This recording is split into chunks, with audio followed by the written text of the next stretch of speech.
Never go to the farm, Eleanor, promise me.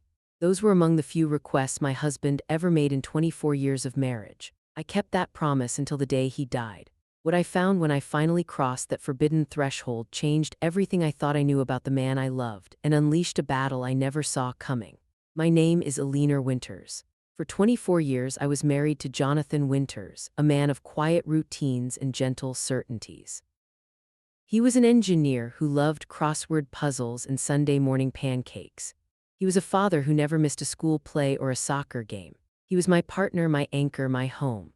When he died of a sudden heart attack at 58, the world didn't just end. It dissolved into a fog of paperwork, condolences, and the hollow rhythm of learning to sleep alone. Our daughter Lauren, 26 and already building her own life in Chicago, flew home for the funeral. We held each other through the worst of it, two women learning to navigate a world without the man who had held us together. 2 weeks after the funeral, I found myself in the wood-paneled office of Jonathan's attorney, a man named Harrison Green who had been handling our family's legal matters for decades. Lauren sat beside me, her hand gripping mine as Mr. Green walked us through the familiar territory of wills, life insurance, and estate taxes. "Mrs. Winters," Mr. Green said finally, adjusting his glasses, "there's one more matter we need to discuss." He slid a small box across the mahogany desk. Inside lay an antique brass key attached to a maple leaf keychain and a sealed envelope bearing my name in Jonathan's precise, familiar handwriting. I stared at the key, uncomprehending. "What is this?" "Your husband purchased a property in Alberta, Canada, approximately 3 years ago," Mr. Green explained. "A farm called Willow Creek.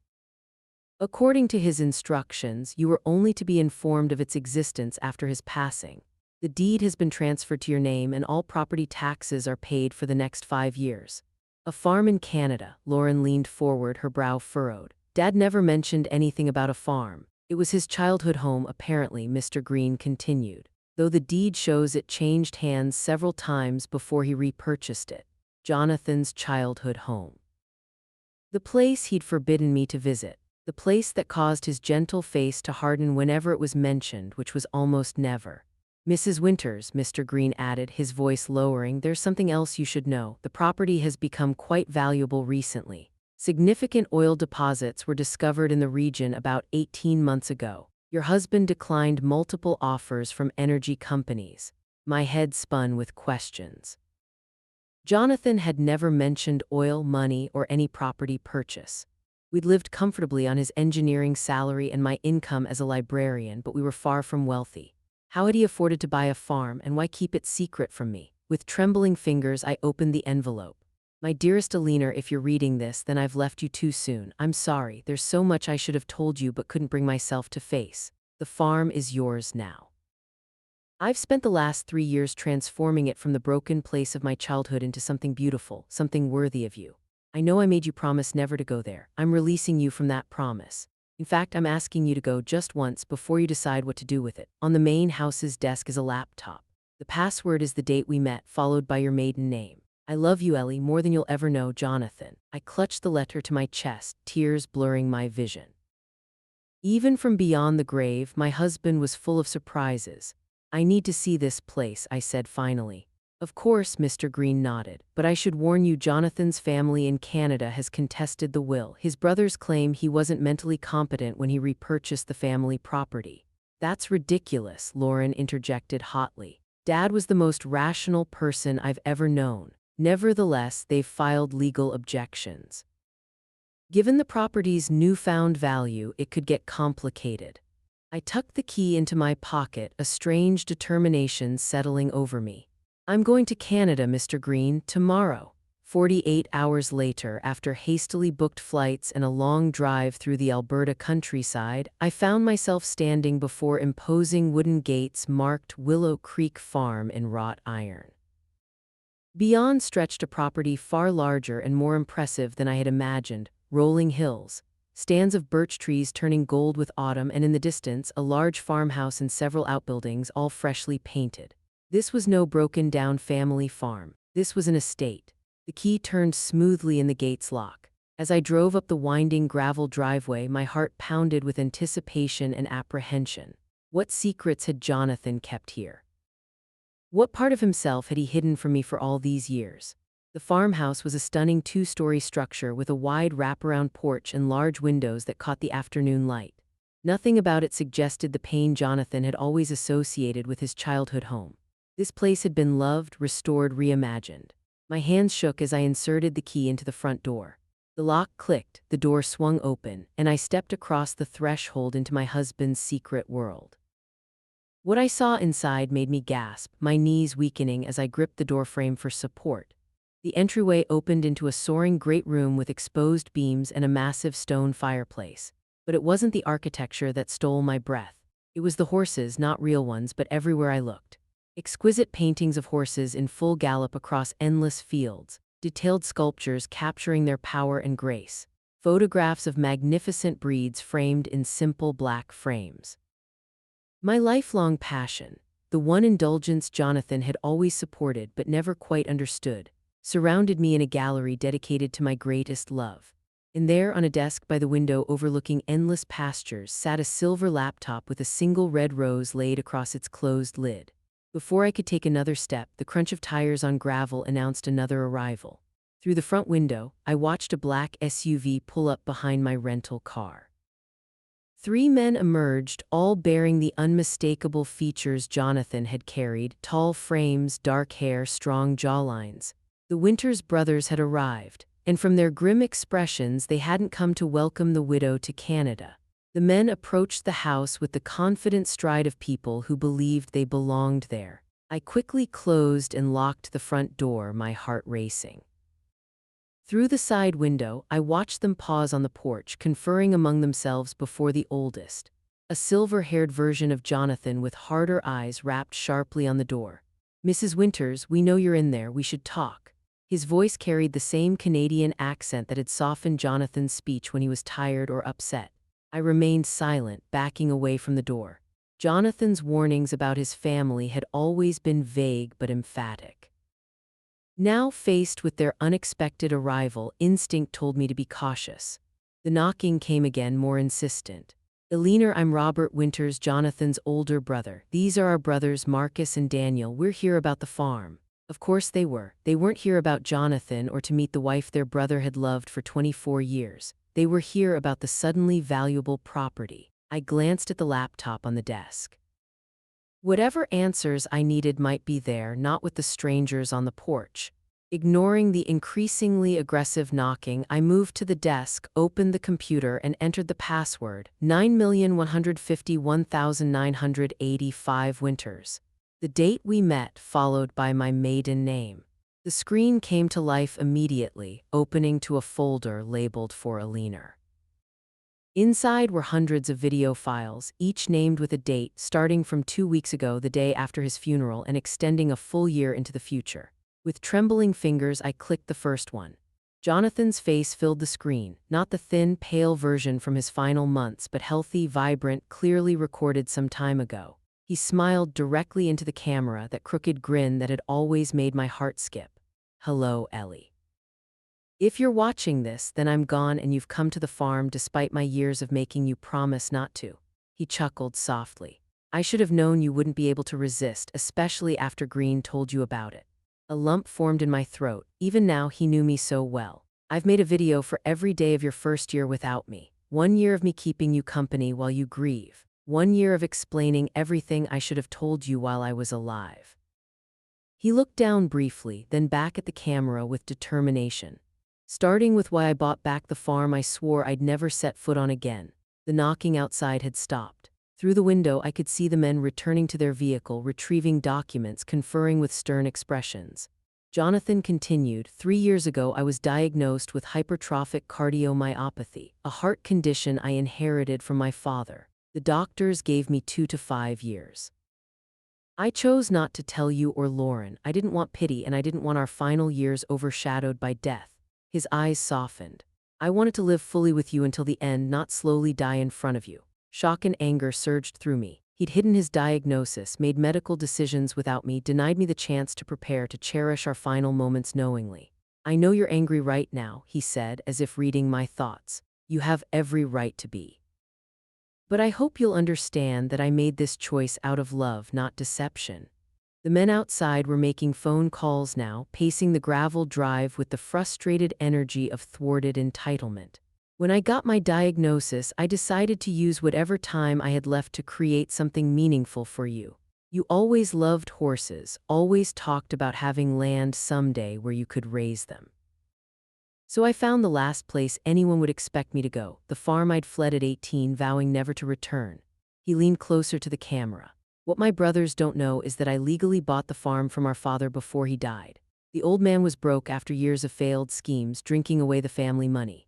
He sold it to me for a fraction of its worth, desperate for cash, swearing me to secrecy from my brothers, who still thought they would inherit it someday. This explained the legal challenge. They believed they had rights to property that Jonathan had legitimately purchased. The farm was in ruins when I bought it, Ellie, just like when I was a kid. But this time I had the resources to transform it. Every business trip in the last 3 years, I was here overseeing renovations, building something for you. Outside, the brothers had approached the door again. This time the oldest, Robert, held a document against the window for me to see. A court order of some kind. My brothers will come for it, Jonathan continued in the video, his expression hardening. They never wanted the farm until last year when oil was discovered in the region. Suddenly the worthless property they'd mocked me for buying was valuable. They'll try everything to take it from you. One of the brothers was on the phone again, his expression triumphant as he ended the call. In the bottom drawer of this desk is a blue folder with every legal document you need. The farm is unquestionably yours, I made sure of it. Jonathan's face softened again. But Ellie, whether you keep it or sell it is entirely your choice. I built this place for you, filled it with beauty for you, but I don't want it to become a burden. A vehicle was coming up the driveway, a police cruiser with Royal Canadian Mounted Police markings. The brothers watched its approach with satisfied expressions. One last thing, Jonathan said. In the stables, you'll find 6 horses, all breeds you've admired over the years. The staff I've hired will continue caring for them, whether you're here or not. They're my last gift to you, along with the means to enjoy them. The video ended, freezing on Jonathan's smiling face as knocking resumed at the door, more authoritative this time. Mrs. Winters, RCMP, we need you to open the door, please. With a deep breath, I closed the laptop, retrieved the blue folder from the drawer and went to face whatever came next. As I reached for the door handle, my phone rang. Lauren, calling from Chicago. I hesitated, then answered. Lauren, now's not a good time. Mom, her voice was tight with anger. Why didn't you tell me about Dad's farm or the oil? His brothers just called me, offering a fair settlement if I help them contest the will. What the hell is going on? So they'd reached out to my daughter already. The realization ignited something protective and fierce within me. They weren't just coming after me, they were trying to manipulate my grieving daughter. I'll explain everything later, I promised, watching the police officer exchange words with the brothers. But Lauren, don't sign anything, don't agree to anything. These men are not our friends. Mom, if there's money involved. This isn't about money, I interrupted, surprising myself with the conviction in my voice. This is about what your father wanted. Please trust me on this. After a moment of silence, she sighed. Fine, but call me back as soon as you can. I hung up and opened the door to face a young RCMP officer flanked by 3 Winters men whose expressions ranged from smug to openly hostile. Mrs. Winters, I'm Constable Morrison. These gentlemen have a court order requesting an inspection of the property as part of an ongoing estate dispute. I smiled calmly, channeling the strength Jonathan had always admired in me. Of course, Constable, but first I think you should see these. I held out the blue folder containing Jonathan's documentation. My husband anticipated this exact situation. The oldest brother, Robert, stepped forward with a dismissive wave. Family property disputes are complicated, Constable. My sister-in-law is understandably emotional and confused. Actually, I interrupted, I'm neither emotional nor confused. I'm a widow standing on property that legally belongs to me, facing 3 strangers who happen to share my late husband's DNA. I turned to the officer. And I'd appreciate it if you'd review these documents before allowing anyone onto my property. The constable took the folder, his expression neutral as he began examining the contents. The Winters brothers exchanged glances, their confidence visibly wavering for the first time. I thought of Jonathan's video, of the secret he'd kept to spare me and Lauren unnecessary pain, of the magnificent gift he'd created in his final years. Whatever game his brothers were playing, I was determined not to lose the last tangible expression of my husband's love without a fight. The constable looked up from the documents. His expression changed. These appear to be in order, Mrs. Winters. A clear deed transfer, properly notarized statements, even certified bank records of the original purchase. He turned to the brothers. Gentlemen, I don't see grounds for forcing an inspection today. This appears to be a matter for the civil courts. Robert's face flushed with anger. This is outrageous. That woman has no right. That woman, I interjected calmly, is Jonathan Winters' wife, and I have every right to be here. As the brothers reluctantly retreated to their vehicle, followed by the apologetic constable, I felt a strange sense of both loss and discovery. The husband I thought I knew completely had kept secrets, some painful, others breathtakingly beautiful. Now I faced a choice: retreat to the safety of my familiar life or step fully into this unexpected legacy and the battle that came with it. I closed the door, walked back to the desk, and opened the laptop again.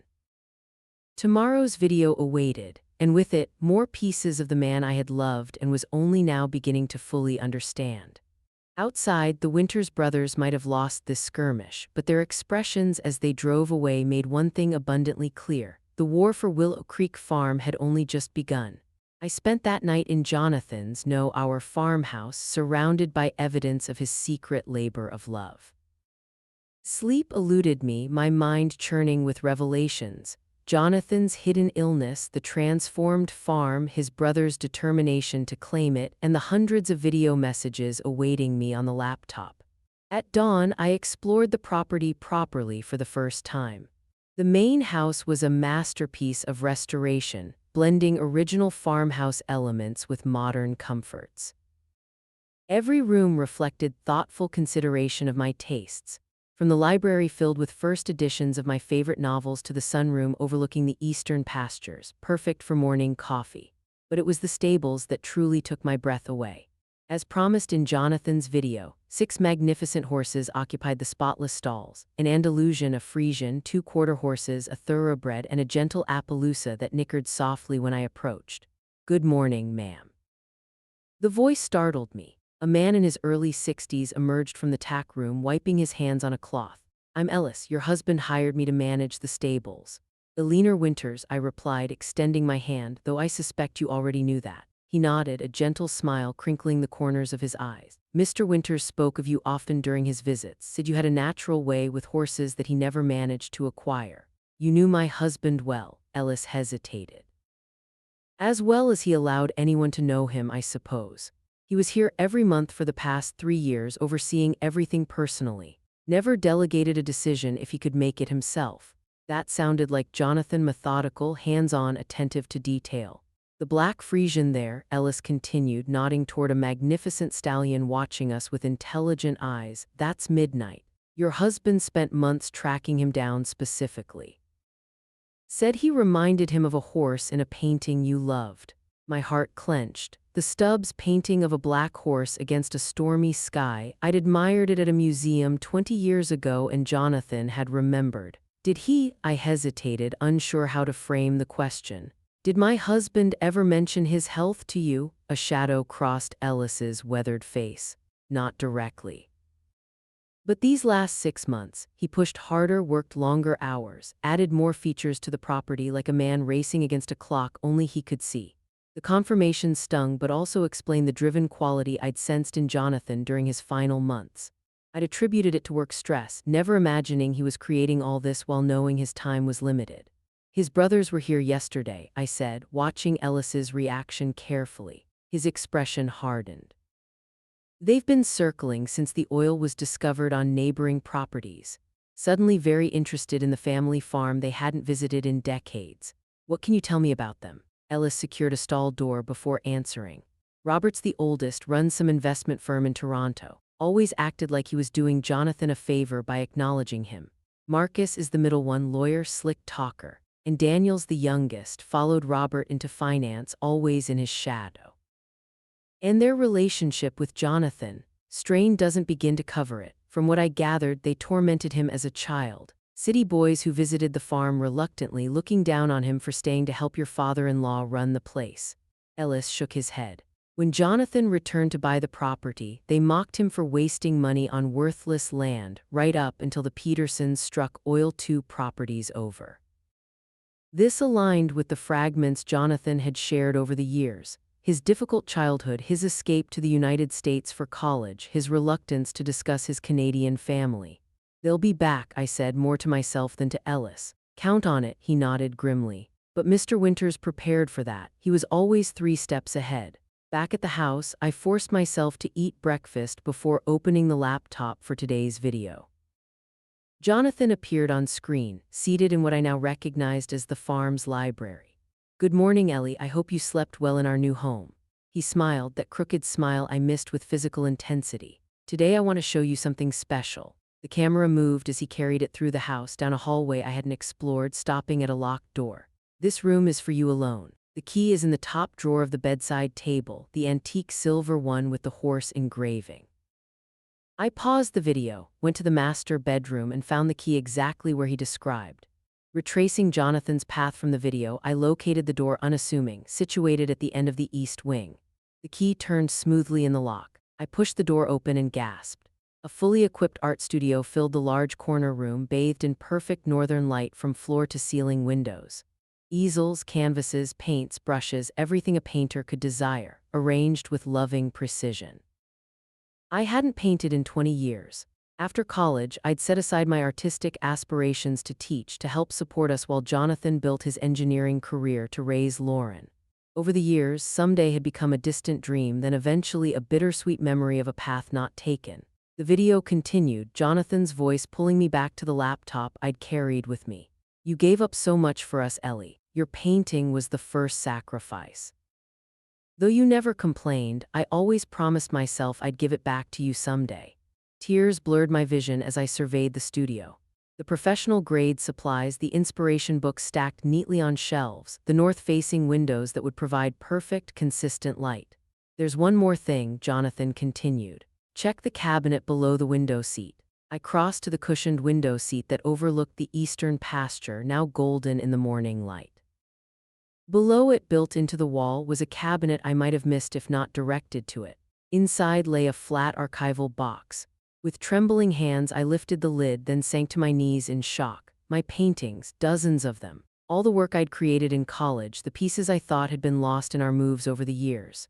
Jonathan had preserved them, protected them, kept them safe for 2 decades until he could return them to me in this perfect space. On top lay a small canvas I recognized immediately, my final project before graduation. A self-portrait of a young woman looking forward, eyes alight with possibility. Jonathan had asked to keep it the day I completed it. Tucked beside it was a handwritten note in his precise script. "She's still in there, Ellie. The woman who painted with such passion and vision. I've given you the space. The rest is up to you." I clutched the note to my chest, overwhelmed by love and loss in equal measure.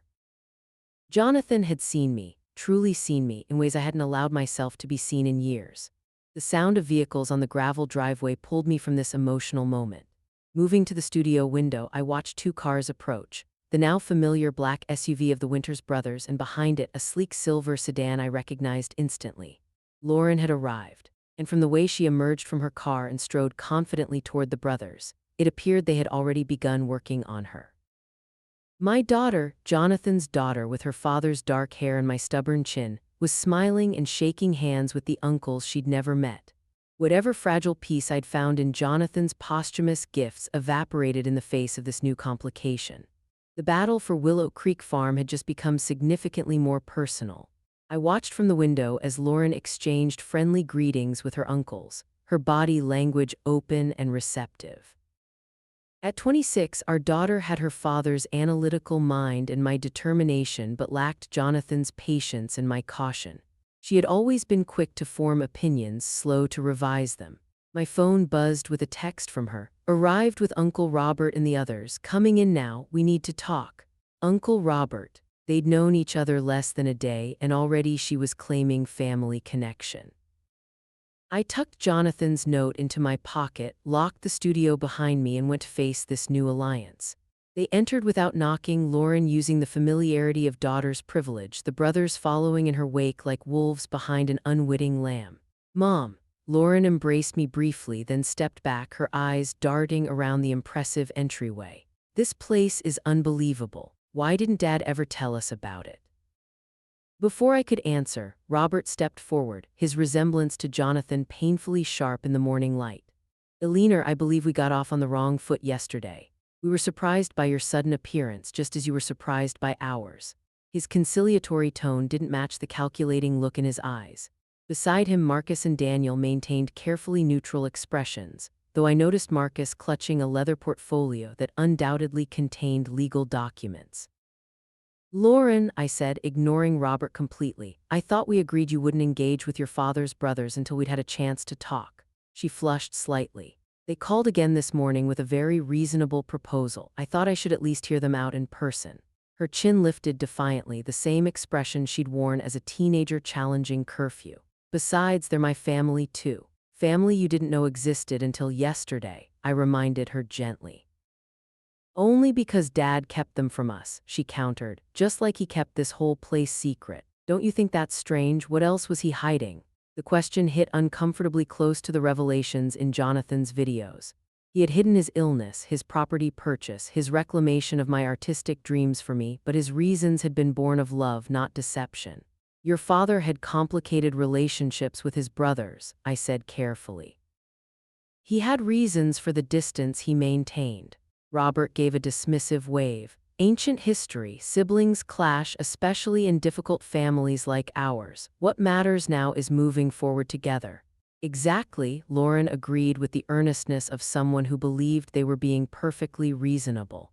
Uncle Robert has explained everything. This farm has been in the Winters family for generations. Dad bought it from Grandpa Winters, but it was always meant to be shared among the brothers eventually. I suppressed a sigh. They'd been working on her for less than a day, and already she was parroting their version of events. And the sudden interest in the property wouldn't have anything to do with the oil discovery, I asked mildly. Marcus stepped forward, opening his portfolio. The mineral rights situation is just one aspect of the complex legal picture. We've prepared a fair settlement offer that honors Jonathan's wishes while acknowledging the Winters family's historic claim to the property. We're prepared to be very generous, Robert added, placing a grandfatherly hand on Lauren's shoulder. A 1/3 share to you, Eleanor, 1/3 to Lauren, and 1/3 split among us brothers. Everyone wins. Lauren looked at me expectantly, clearly already sold on the proposal. It makes sense, Mom. We don't need this huge place. We could sell it all, walk away with millions, and Dad's family stays intact. Your father specifically left this property to me, I said, meeting Robert's gaze steadily. Not to you, not to his brothers. Out of confusion and misplaced sentiment, Robert countered smoothly. Jonathan wasn't thinking clearly in his final years. A flash of anger burned through me. My husband was perfectly sound of mind until the day he died. Then why all the secrecy? Daniel spoke for the first time, his voice softer than his brother's but no less pointed. Why hide the property purchased from his wife and daughter? Why the elaborate arrangements with the lawyer? These aren't the actions of a man thinking rationally. I thought of the videos, the renovated farm, the art studio, each element meticulously planned as a final gift. Nothing about it suggested confusion or impaired judgment. Mom, Lauren said, her voice gentler now, I know this is hard. Dad left both of us, and now we're discovering all these secrets. But this proposal makes financial sense. We'd both be set for life. The door opened behind them and Ellis appeared, his weathered face concerned. Everything all right, Mrs. Winters? I saw the vehicles arrive. The brothers turned, clearly annoyed by the interruption. Robert's eyes narrowed. This is a family matter. Ellis is my employee, I said firmly. He's welcome in my home. Actually, Marcus interjected. His employment status is among the disputed assets pending resolution of our legal claim. Ellis stood his ground. Mr. Winters hired me personally, made me promise to look after the place and Mrs. Winters if anything happened to him. We'll be reviewing all staff appointments, Robert said dismissively. I'd heard enough. I think it's time for you to leave, all of you. I looked pointedly at the brothers, then softened my gaze when it reached Lauren. Except you, of course. You're always welcome to stay. You're not even considering their offer, Lauren asked incredulously. I'll review any written proposal with my own attorney, I replied, but I won't be pressured in my own home. Robert's mask of conciliation slipped, revealing the hard businessman beneath. This property is worth tens of millions with the oil rights. We can do this amicably or we can make things very difficult. Is that a threat? I asked with more calmness than I felt. A reality check, he corrected. You're a librarian from Minnesota facing a legal battle against opponents with significantly more resources. Jonathan may have meant well, but he placed you in an untenable position. I thought of the blue folder with its meticulous documentation, the videos showing Jonathan's clear-headed planning, the transformed property that represented his final act of love. I believe my husband knew exactly what he was doing, I said quietly. Now, please leave. Lauren, you're welcome to stay for lunch if you'd like. She looked torn, glancing between me and her newly discovered uncles. I think I'll go with them for now, we have more to discuss. She kissed my cheek quickly. Think about the offer, Mom, please. I watched them leave, a hollow feeling expanding in my chest. In just 24 hours, my daughter had been pulled into the orbit of men Jonathan had spent his life avoiding. Whatever they were telling her was working. I could see it in her receptive posture, her quick adoption of their perspective. Ellis waited until their vehicles had disappeared down the driveway before speaking. Mrs. Winters, there's something you should know, something your husband asked me not to mention unless absolutely necessary. I turned to him, mentally exhausted but forcing myself to focus. What is it? It's about the true extent of the property and what's really hidden here. He gestured toward the stables. We should walk. Some things shouldn't be discussed indoors where walls might have ears. As I followed him across the yard, the morning sun illuminated the beautiful farm my husband had created in secret. Whatever revelation awaited me, I was certain of one thing. Jonathan had anticipated this battle, perhaps even Lauren's vulnerability to his brother's manipulation. The question was whether he had prepared me enough to win a fight I never knew was coming. Ellis led me past the main stables toward a weathered barn I hadn't explored yet. Unlike the pristine, renovated structures on the rest of the property, this building retained its original rustic character, deliberately unimproved to appear unimportant. Your husband was a careful man, Ellis said, producing an old iron key. After his brother's first visit last year, he became even more cautious. They visited before, I asked, surprised. Jonathan never mentioned that. Ellis nodded grimly. Showed up unannounced once they caught wind of the oil discovery on neighboring properties. Your husband was here supervising construction of the art studio. They didn't recognize him at first. He'd grown a beard during his treatment. The casual mention of Jonathan's treatment sent a fresh wave of pain through me. While I'd been obliviously teaching library science in Minnesota, my husband had been here, sick, creating this sanctuary, while fending off his predatory brothers. What happened? He observed them from a distance, then left without revealing himself. That night he made changes to the property plans. Ellis unlocked the barn door, starting with this. The door swung open to reveal an ordinary-looking barn interior. Hay bales, old farm equipment, dust motes dancing in beams of sunlight filtering through gaps in the walls. Ellis moved confidently to the back corner, shifting several bales to expose a trap door set into the dirt floor. Your husband installed this entrance last winter. The workers thought they were building a root cellar. He pulled the heavy door upward, revealing a sturdy wooden staircase descending into darkness. After you, Mrs. Winters. Curiosity overcoming apprehension, I followed Ellis down the stairs. At the bottom, he flipped a switch and lights flickered on, revealing a concrete tunnel stretching forward into the earth. What is this place? Your husband called it insurance. I call it genius. Ellis gestured for me to follow as he walked the tunnel. The Winters brothers think they know the full extent of the property and its value. They don't. The tunnel extended perhaps 50 yards before opening into a large concrete room filled with filing cabinets, a desk with computer equipment, and walls covered with maps and documents. Welcome to Jonathan's war room, Ellis said, a hint of pride in his voice. Everything he collected about his brothers, their business dealings, and the true value of Willow Creek Farm. I moved to the nearest wall where a detailed survey map was pinned showing not just the farm but surrounding properties for miles. Red markings indicated oil deposit locations with handwritten notes about depth, quality, and extraction challenges. I don't understand, I said, turning to Ellis. Jonathan knew about the oil, not at first. He bought this place to renovate for you, pure and simple. But about 18 months ago, when Peterson's land showed oil, he hired geologists to survey Willow Creek secretly. Ellis pointed to the map. They found something unexpected. The largest deposit isn't under the eastern section where everyone's drilling, it's here under the western acres that look worthless. I studied the map more carefully, noting the concentration of red markings on the rugged, apparently unusable portion of the property that stretched into the foothills, land Robert hadn't even mentioned in his proposed division. The oil company surveys missed it because the formation is unusual, deeper and shaped differently than they expected, Ellis continued. Your husband verified it with 3 independent experts, swearing them to secrecy. So the property was even more valuable than his brothers realized, exponentially. But that's not all. Ellis moved to a filing cabinet, withdrawing a thick folder. Jonathan documented decades of questionable business practices by all 3 brothers. Tax evasion, insider trading, misappropriation of client funds, enough evidence to ruin them professionally if it ever came to light.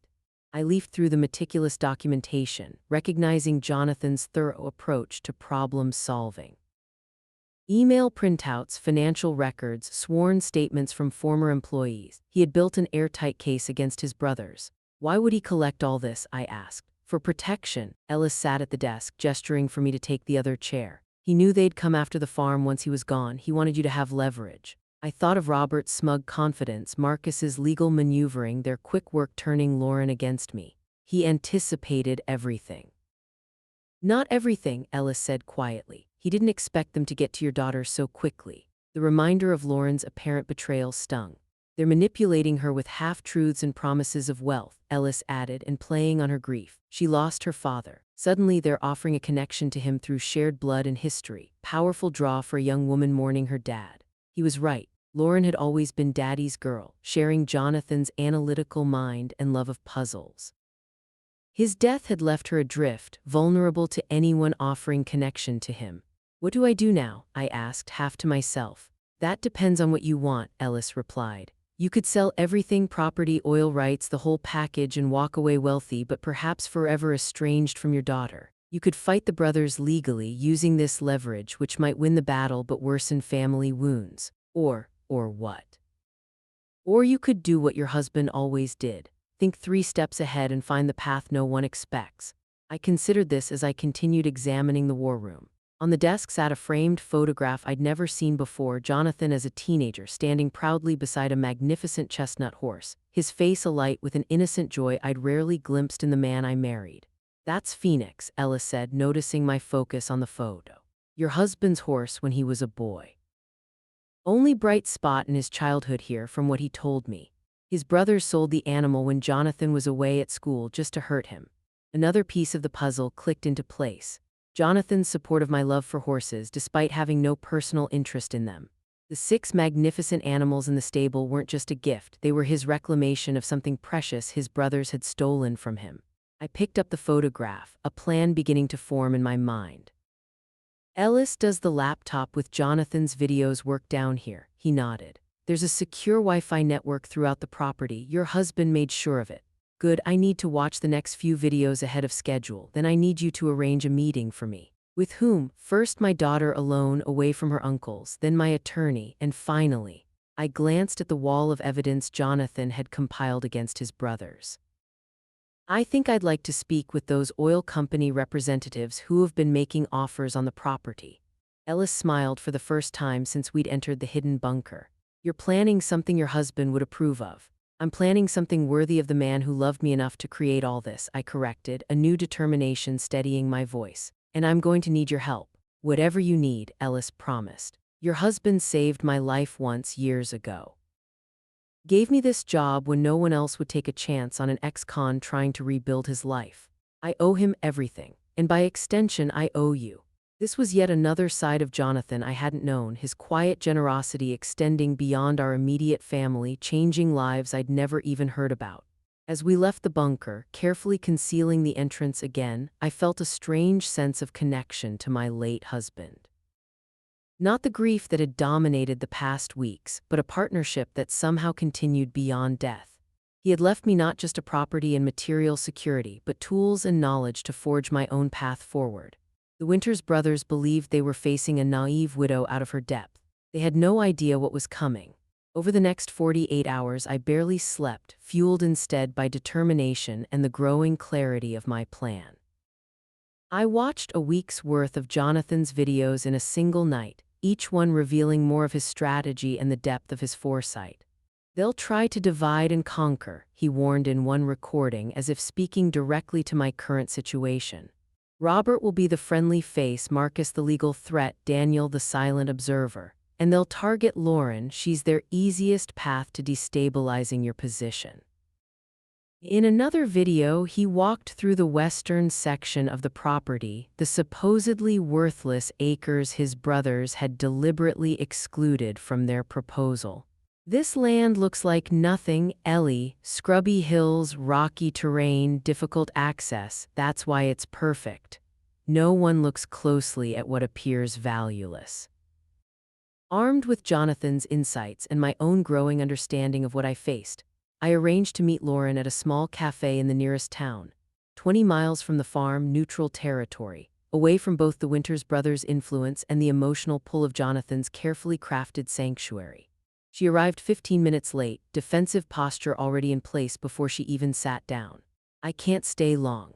Uncle Robert is taking me to meet the family attorney this afternoon."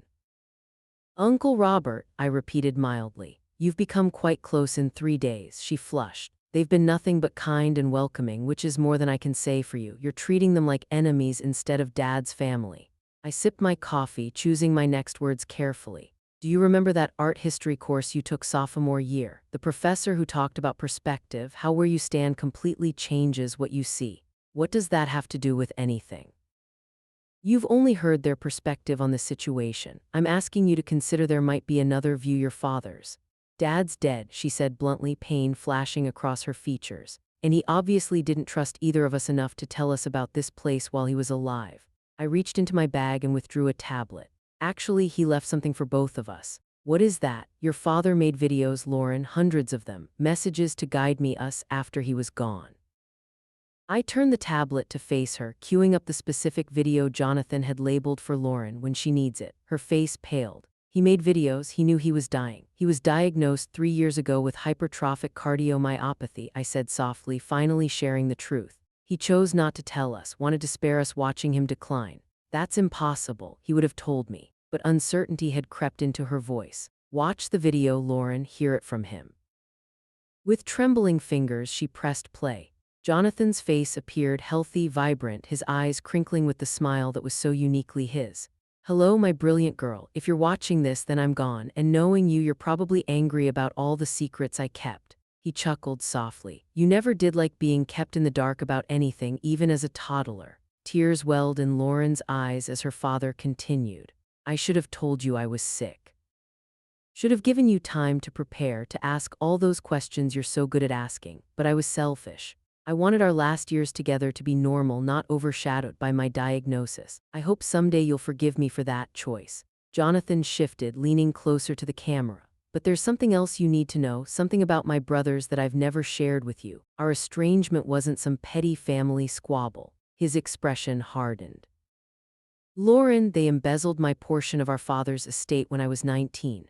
Used my name on fraudulent documents while I was away at college. When I discovered it and threatened to expose them, they threatened to implicate me as a willing participant." Lauren's hand covered her mouth, her eyes never leaving the screen. "I left Canada, changed my name slightly from Jonathan to Jonathan, and started over in Minnesota. Met your mother, built a life, raised you. It was more than enough. But my brothers never changed. Whatever they're telling you now, remember this, they've wanted control of the family property for decades, not out of sentiment but pure greed, and they'll use anyone, including my daughter, to get it." The video ended, freezing on Jonathan's concerned face. Lauren sat motionless, tears streaming silently down her cheeks. "He was protecting us," she whispered finally. "All this time, from more than just his illness." I confirmed gently, "Your uncles aren't the family connection they're pretending to be. They're opportunists who see you as their easiest path to what they want." She wiped her tears, anger replacing grief in her expression. "They've been lying to me, haven't they, about everything?" "Not everything. The farm is worth millions, that part is true. But they haven't told you about the western section they conveniently excluded from their proposal, or the true extent of the oil deposits there." Understanding dawned in her eyes. "They're trying to cheat us. Us, I repeated, hope flickering. Does that mean you're back on my side? Mom, I never left your side. She looked down ashamed. I wanted to feel connected to Dad through his family. They had stories about him as a kid, photos I'd never seen.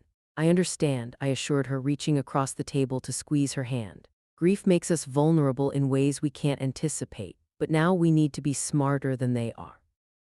Together, Lauren straightened, her expression shifting from devastation to determination, so like her father that my heart ached. What's the plan? I smiled, feeling the first real sense of confidence since this ordeal began.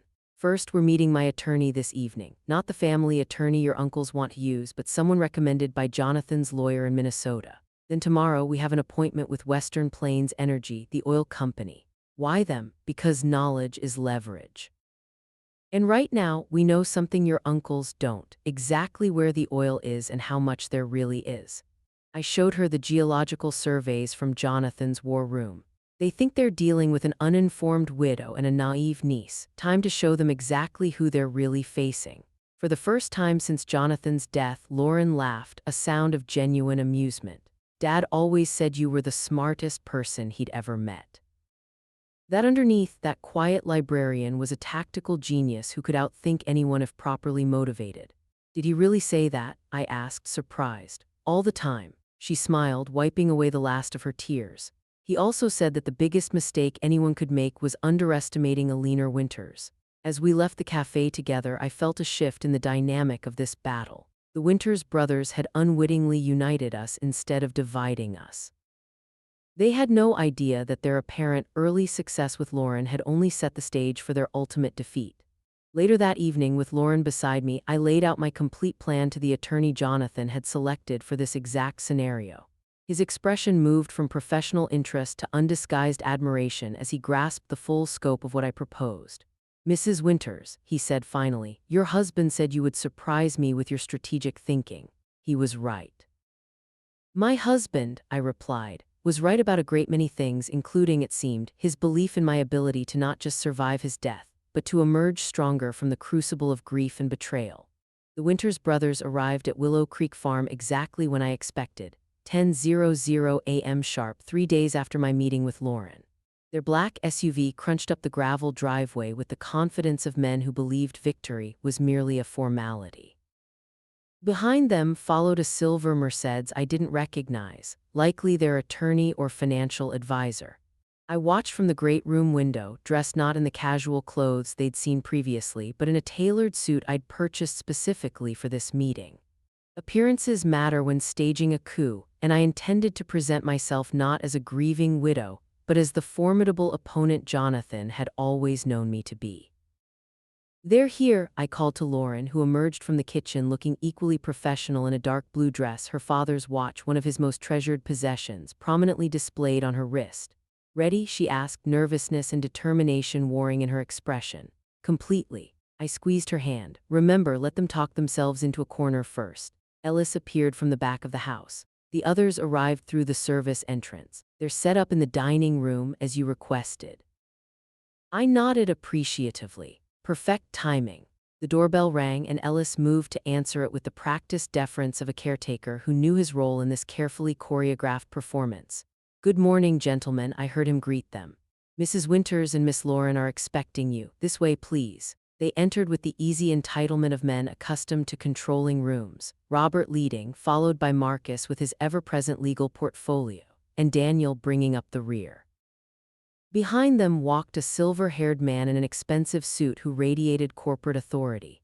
Eleanor, Robert nodded, his smile not reaching his eyes. We appreciate you agreeing to this meeting. This is Harrison Wells, CEO of Northern Extraction. We thought it might be productive to have an industry expert join our discussion about the property's potential. So they'd brought an oil executive to intimidate me with technical jargon and market valuations. Predictable. How thoughtful, I replied pleasantly. I've had the dining room prepared for our meeting. Shall we? I led them through the house, noting their assessing glances at the renovations Jonathan had completed. In the formal dining room, a large table had been set with documents at each place, water carafes and coffee service, the picture of professional preparation. Please sit, I gestured. I believe we have much to discuss. As they settled into their chairs, expressions of confidence still firmly in place, I remained standing at the head of the table. Before we begin, I said, I want to thank you for your previous proposal. It was educational. Robert's smile widened, clearly interpreting my comment as submission. We're pleased you've had time to consider our offer. With Mr. Wells's expertise, we can discuss the most advantageous arrangement for dividing the property's assets.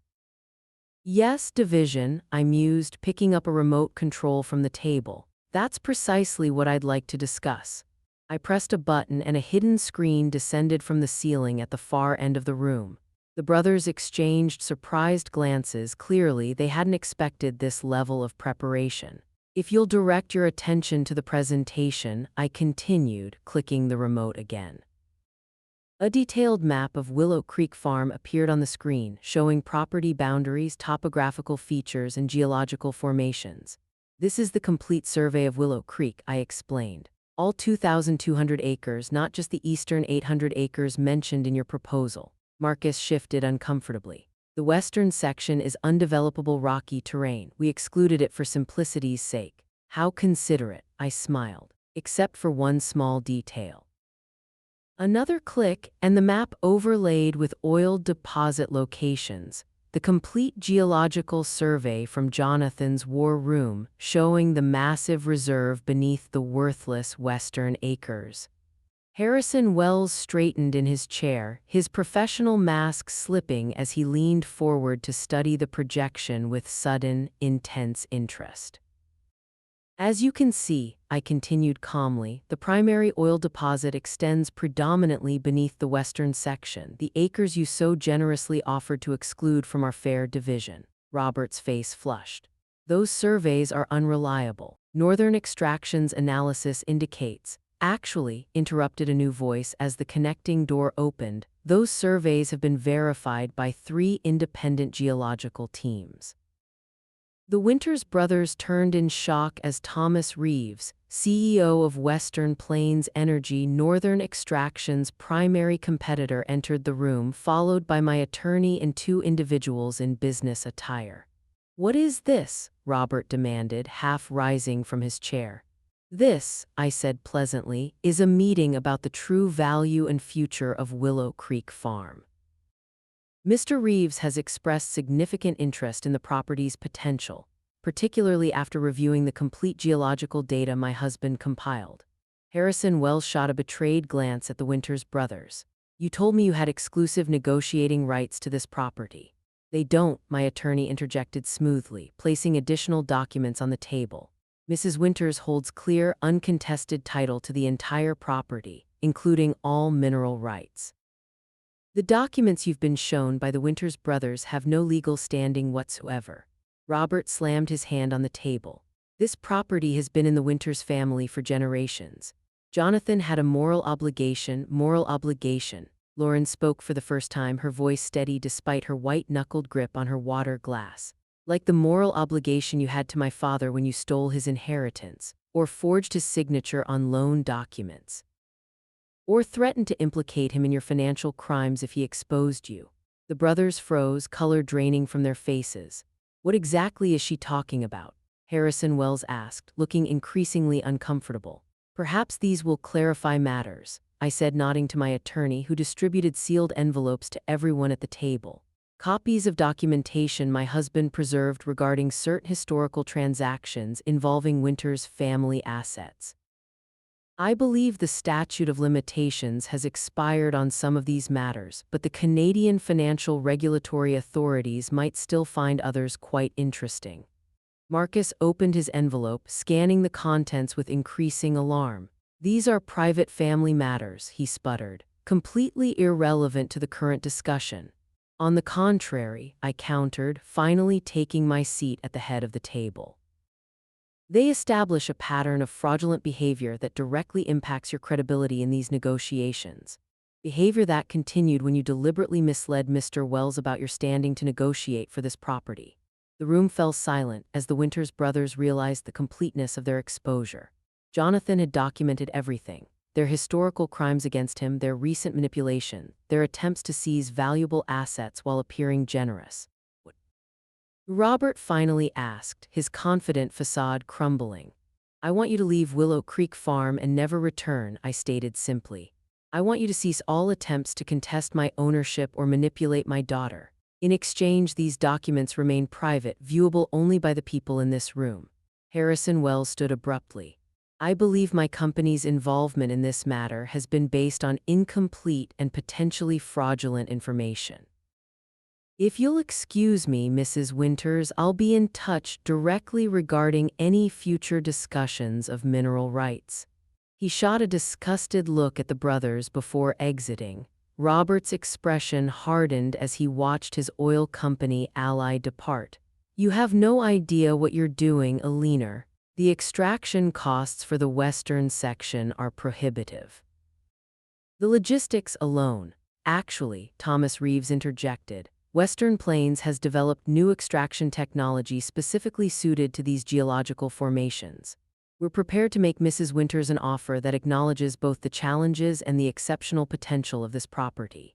As the meeting continued, transforming from the Winters brothers' planned takeover into my carefully orchestrated counteroffensive, I caught Lauren's eye across the table.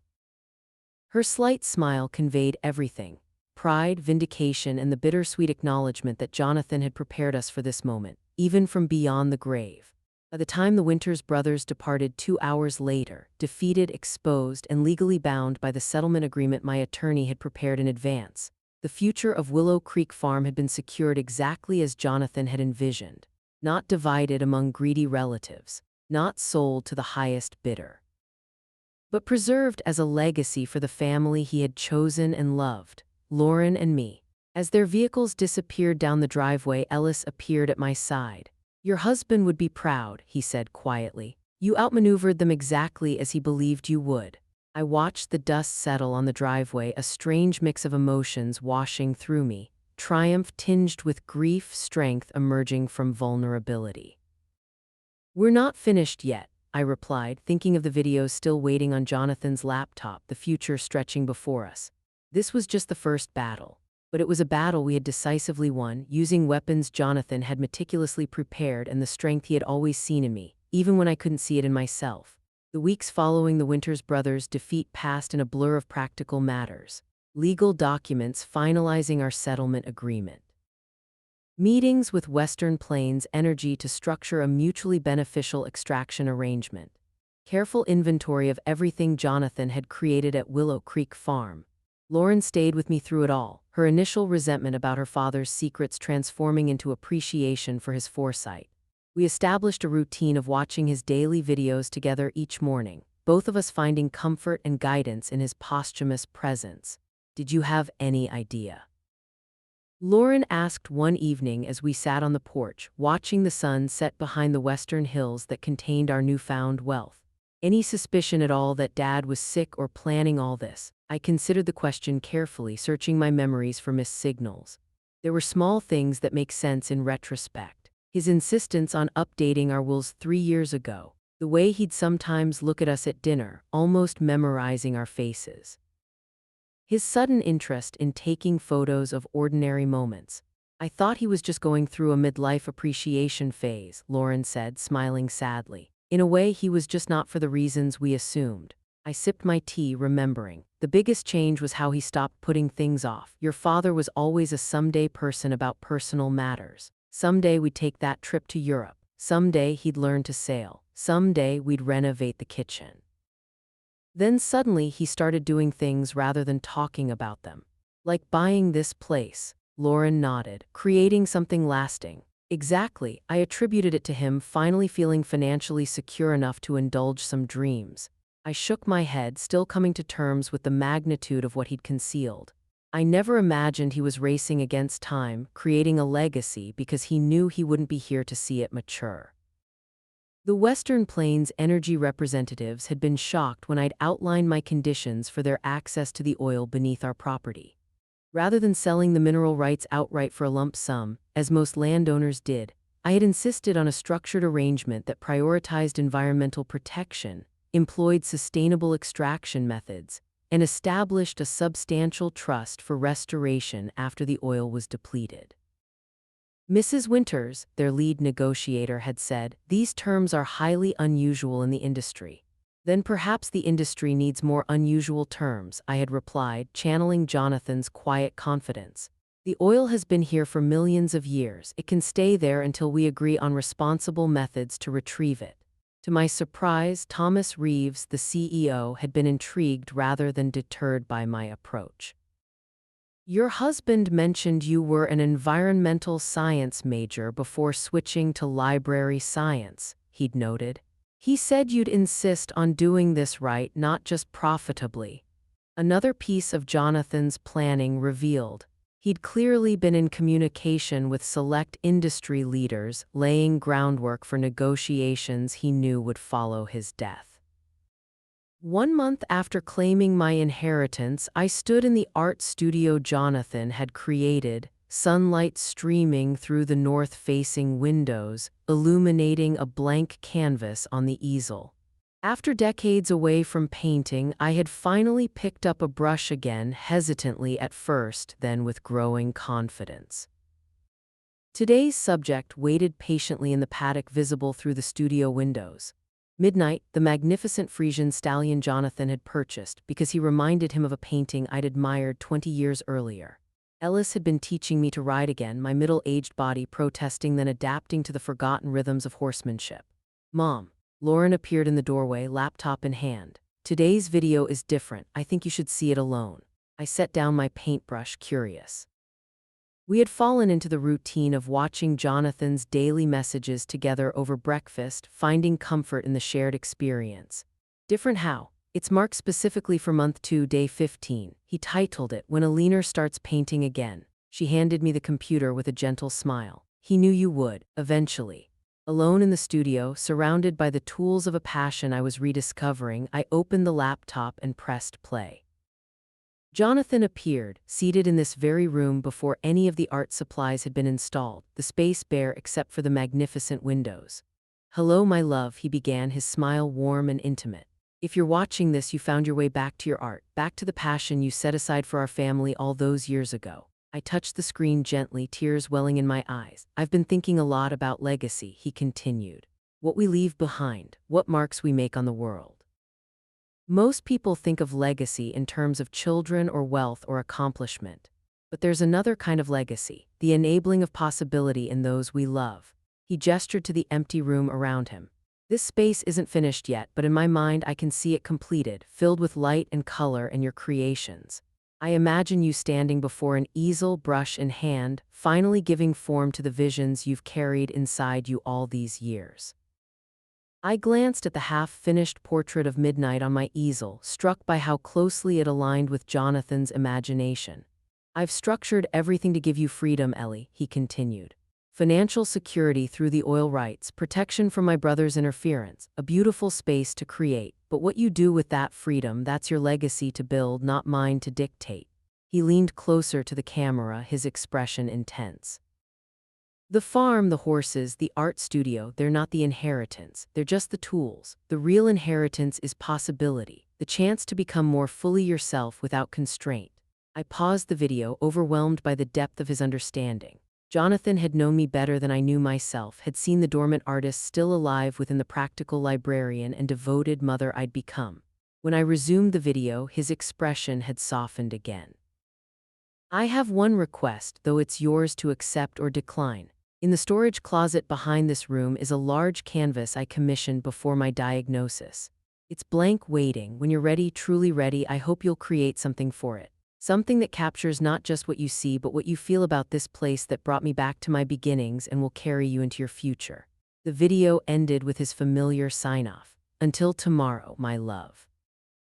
I sat motionless for several minutes, processing his words. Then, moved by impulse, I went to the storage closet and found exactly what he described, an enormous blank canvas, custom-built for the prominent wall in the great room. It was the perfect size to create a statement piece, a focal point for the heart of the home Jonathan had created. Over the following weeks, as autumn painted the landscape in brilliant hues, I sketched countless drafts trying to capture the essence of Willow Creek Farm and what it represented.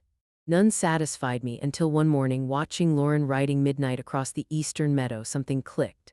The painting took shape gradually, not a traditional landscape, but a blending of real and metaphorical elements. The farm as it existed now in the background, rendered with photographic precision. In the foreground, a series of translucent layers showing what had come before. The abandoned property Jonathan had purchased, the family farm of his childhood, and beneath it all, the ancient land that had witnessed generations come and go. Threading through these temporal layers were two riders on horseback, a man and a woman, their features indistinct enough to represent both specific and universal journeys. Behind them, barely visible unless you knew to look, a third figure, a young woman forging her own path forward. When the painting was finally complete, Ellis helped me hang it in its designated place in the great room.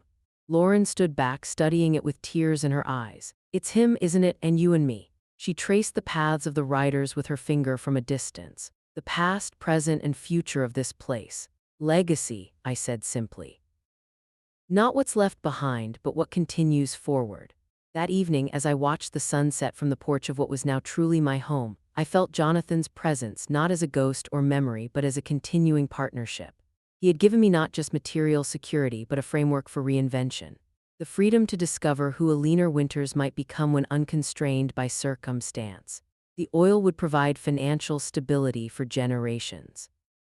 The farm would evolve according to our stewardship, and I would continue bringing beauty into the world through my newly rediscovered talents, creating my own legacy alongside the one Jonathan had so carefully prepared. Tomorrow's video waited on the laptop inside, another day of guidance and connection across the boundary that separated us. But increasingly, I found myself looking forward rather than back, grateful for his foresight, but eager to write the next chapters of this unexpected story myself. The Forbidden Farm had become hallowed ground. Not a place of secrets and pain as Jonathan had once known it, but a sanctuary of possibility. His final and greatest gift to me.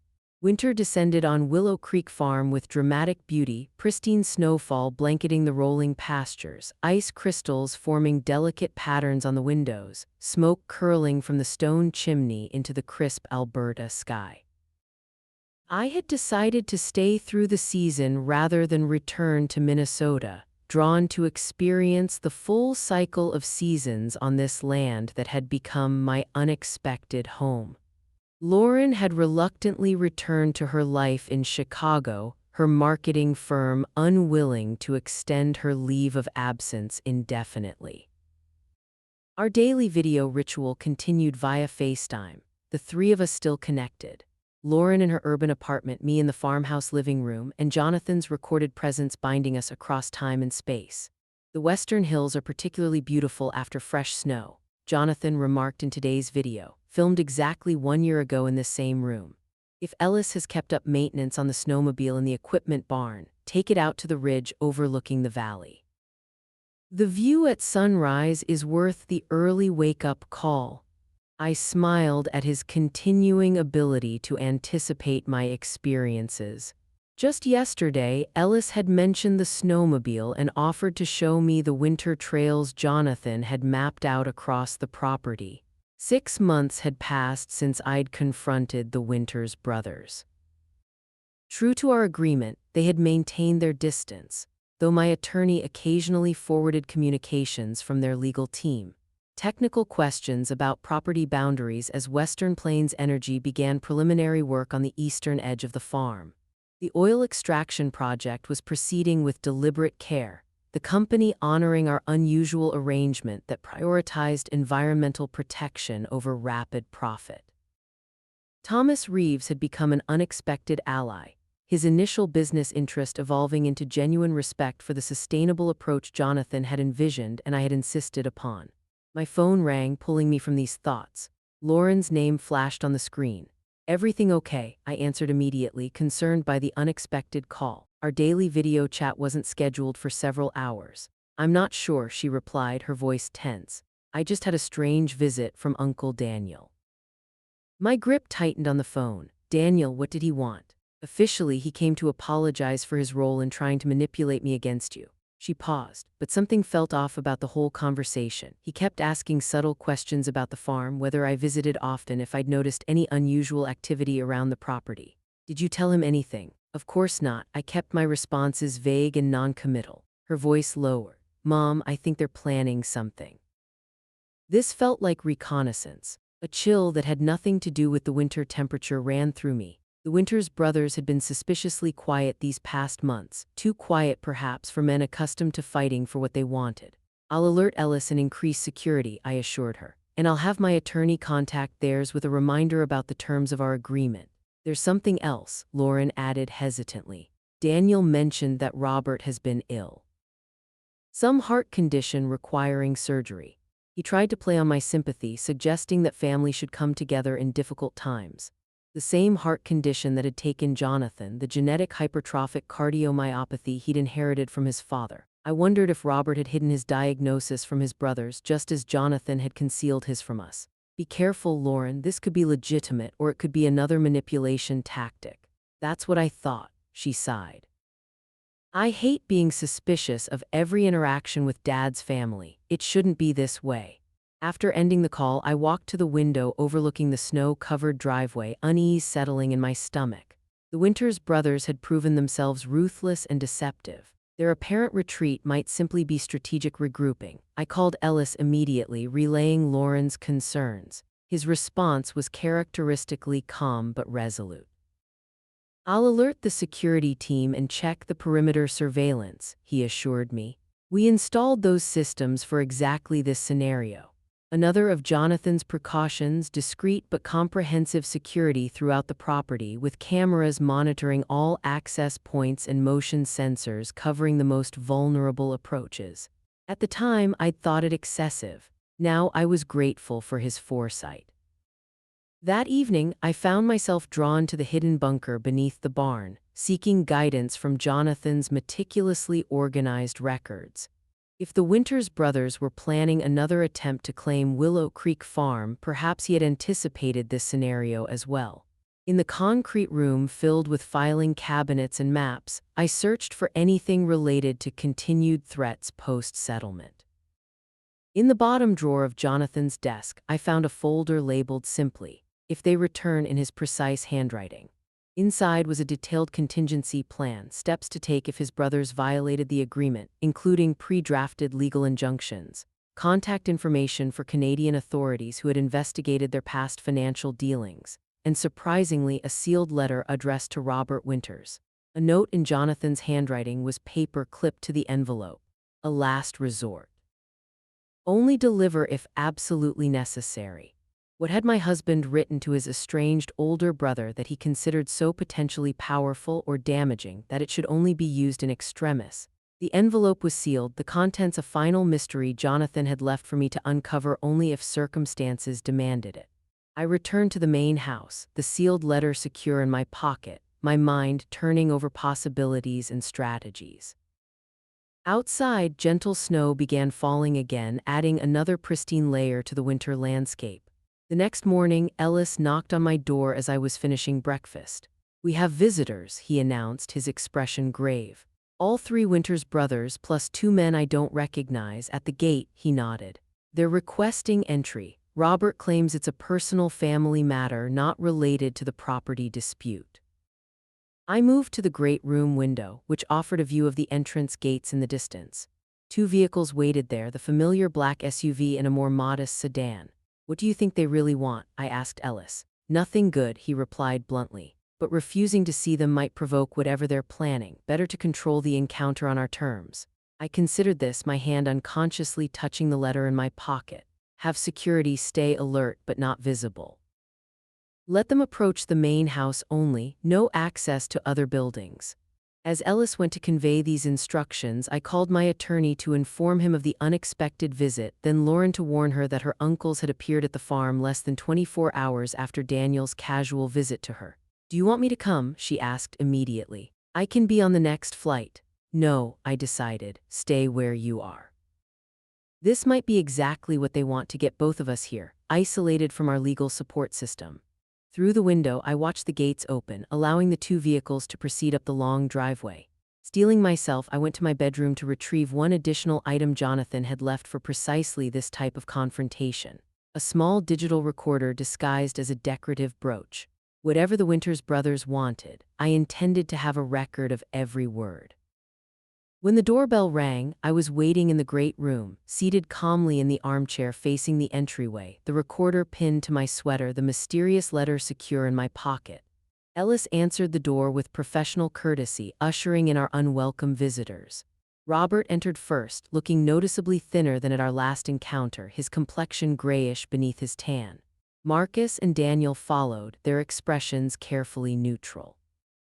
The two strangers brought up the rear, one carrying a medical bag, suggesting he was a physician, the other holding a leather portfolio similar to those favored by legal professionals. "Eleanor," Robert nodded in greeting, his voice lacking its usual commanding tone. "Thank you for seeing us without an appointment." "Family always seems to arrive unexpectedly," I replied mildly. "Please sit. Ellis, would you bring coffee for our guests?" As they arranged themselves on the sofas opposite my chair, I noted the tension in their postures, the way Marcus kept glancing at Robert with poorly concealed concern. Whatever had brought them here, it centered on the eldest Winters brother. "I'll be direct," Robert began once Ellis had departed for the kitchen. "I've been diagnosed with the same heart condition that took Jonathan, hypertrophic cardiomyopathy. It runs in the family." So Lauren's information had been accurate. I maintained a neutral expression, waiting for him to continue. "My condition is advanced. The specialists give me 6 months without intervention, possibly years with the right treatment." He gestured to the man with the medical bag. "This is Dr. Harmon, my cardiologist, and Mr. Pearson, my personal attorney." "I'm sorry to hear about your health challenges," I said carefully, "but I'm not clear on why this brings you to Willow Creek Farm." Robert exchanged glances with his brothers before continuing. "I need a heart transplant, Eleanor, but there's a complication. Our family has a rare blood type and tissue markers that make finding a compatible donor extremely difficult." A creeping suspicion began forming in my mind. That sounds challenging, but again, why come to me with this? "Because," Dr. Harmon interjected professionally, "based on the medical records we've reviewed, your late husband would have been a perfect donor match for Robert. And given the genetic factors involved, there's a significant probability that your daughter might be compatible as well." The audacity of their request hit me like a physical blow. They wanted to test Lauren, to use my daughter's body as a potential source of salvation for the man who had tried to steal her inheritance and turn her against me. "You want my daughter to be tested as a potential donor for you," I clarified, making sure the recorder captured every word of this extraordinary conversation. "Just preliminary blood work to check compatibility," Marcus jumped in smoothly. "Nothing invasive at this stage. And if she matches," I pressed. "What then?" "Then we would hope she might consider becoming a living donor," Robert replied. "The procedure allows for partial liver transplantation with minimal risk to the donor. Her liver would regenerate completely within months." I sat in stunned silence, marveling at their breathtaking entitlement. After attempting to manipulate, deceive, and defraud us, they now expected my daughter to undergo major surgery for a man she barely knew, a man who had tried to turn her against her own mother. "Let me understand correctly," I said finally, my voice steady despite my internal turmoil. "You tried to steal this property from me, attempted to turn my daughter against me with lies and half-truths, and now you're here asking if she'll undergo surgery to save your life?" Robert at least had the grace to look uncomfortable. "I understand how this appears, but we're still family, Eleanor. Blood connects us whether we choose it or not." "Blood," I repeated thoughtfully, remembering Jonathan's videos, his painful history with these men, his determination to protect Lauren and me from their toxic influence. "You're right about one thing, Robert. Blood does connect us, but not in the way you think." I withdrew the sealed letter from my pocket, noting the flash of recognition in Robert's eyes. "Jonathan left this for you," I said, holding it just out of his reach, with instructions to deliver it only if absolutely necessary. "I believe this qualifies." Robert stared at the sealed envelope in my hand, recognition and apprehension flickering across his drawn features.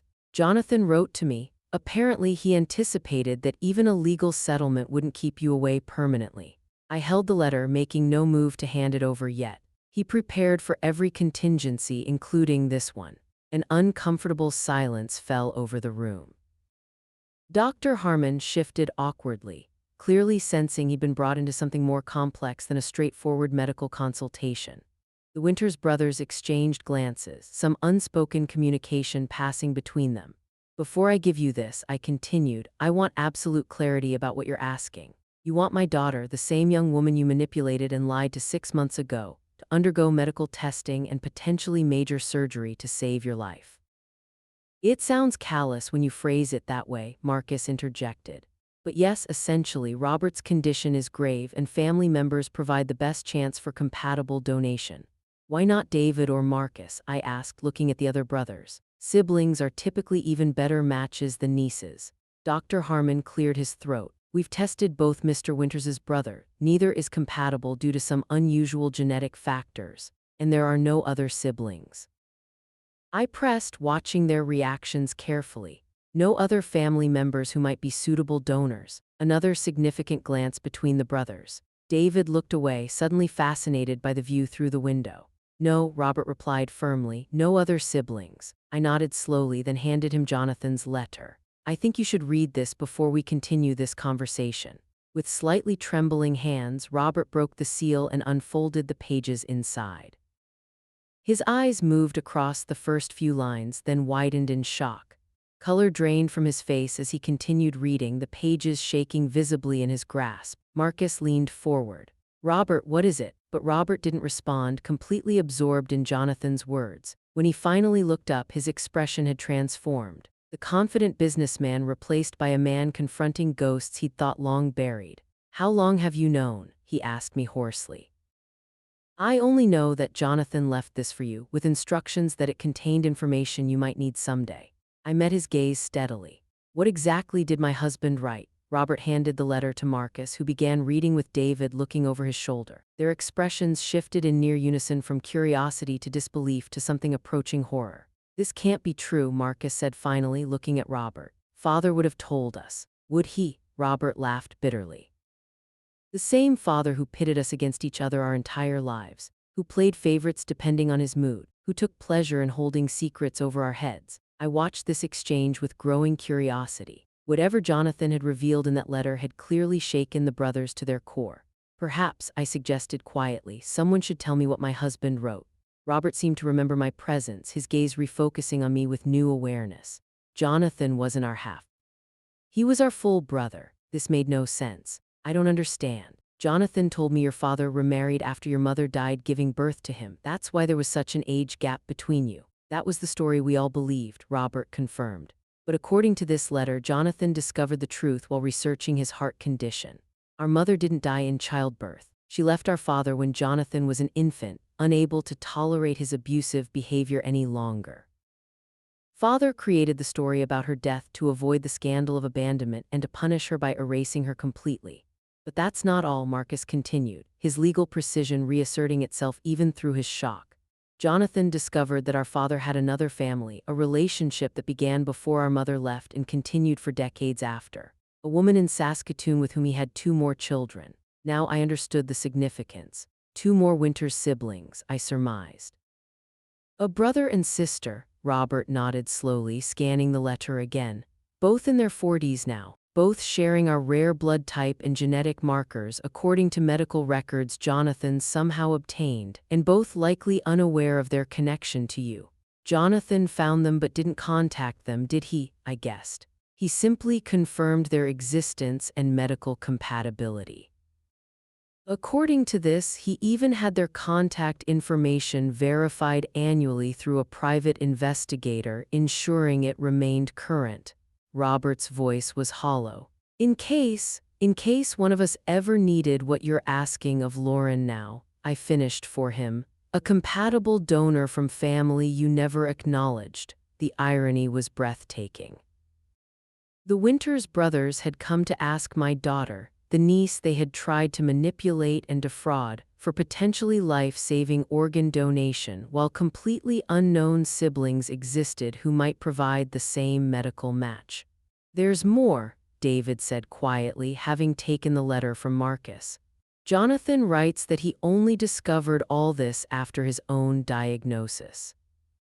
He was already planning Willow Creek Farm for you, Eleanor. but learning about these other siblings solidified his resolve to break completely from the Winters family legacy of secrets and manipulation. He writes that he wanted to create something honest and transparent to leave behind, something built on love rather than obligation.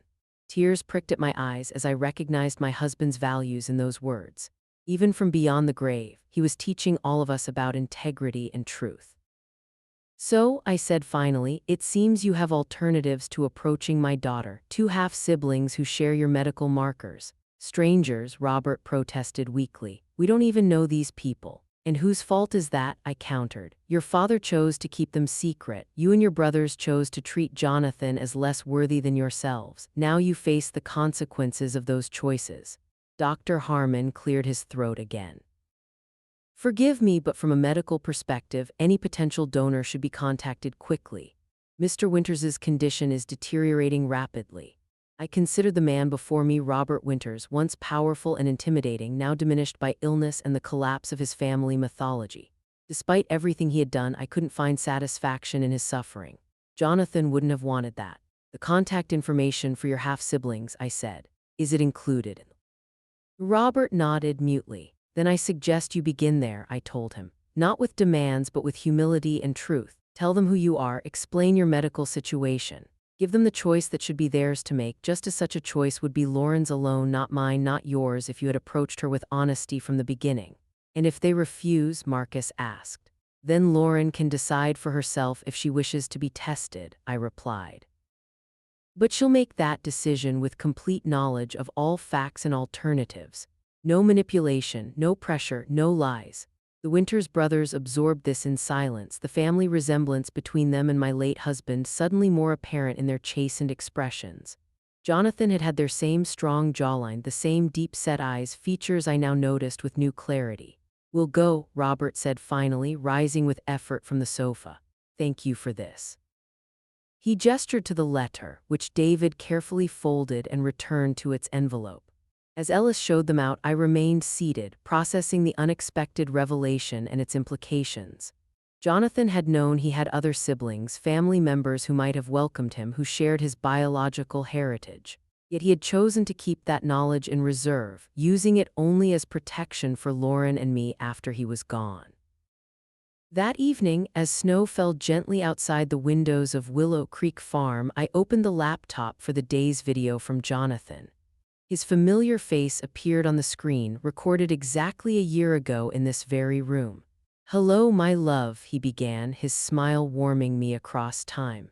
If I've calculated correctly, today might be the day my brothers finally play their medical card.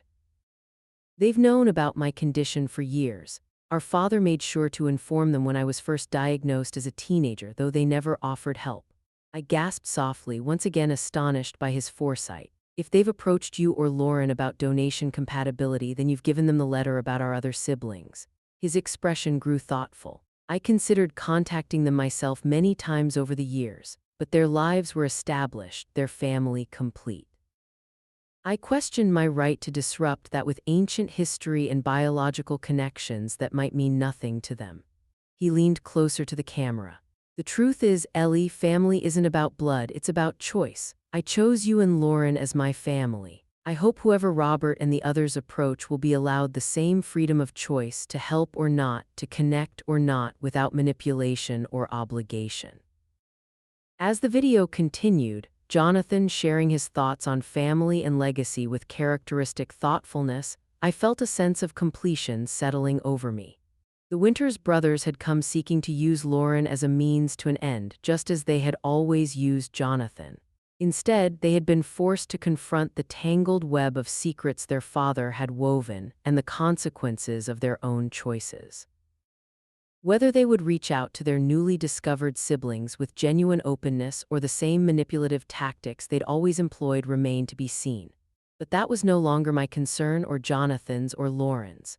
We had broken free of the toxic Winters family dynamics, claiming our own legacy through Willow Creek Farm and the life we were building here. Jonathan had transformed his childhood prison into my sanctuary, his painful past into my promising future.